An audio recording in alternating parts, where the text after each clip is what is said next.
হালকা ভাই, আমাদের এখানে একটা অ্যানাকন্ডা ঢুকে পড়েছে। আপনি ছাড়া এর সাথে আর কেউ লড়তে পারবে না। এটা নিশ্চয়ই শত্রুপক্ষের কোনো ষড়যন্ত্র। আমি হাই অ্যানাকন্ডাকে দেখে নিচ্ছি, তোমরা গিয়ে নিজের নিজের ডিউটি করো।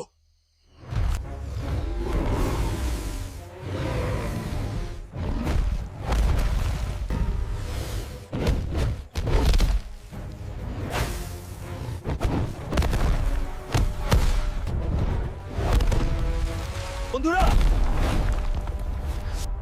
নিজের দেশের প্রতি যদি ভালোবাসা থাকে তাহলে ভিডিওতে লাইক দাও আর চ্যানেলটা সাবস্ক্রাইব করো।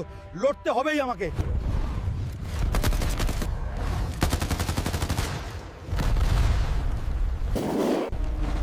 আমাদের গত ভিডিওতে এই ভাইগুলো কমেন্ট করেছিল, তাদের জানাই অসংখ্য ধন্যবাদ। আর এই ভিডিওর কমেন্টে যারা লিখবেন দেশকে ভালোবাসি, তাদের নাম আমি পরবর্তী ভিডিওতে বলবো। টাটা।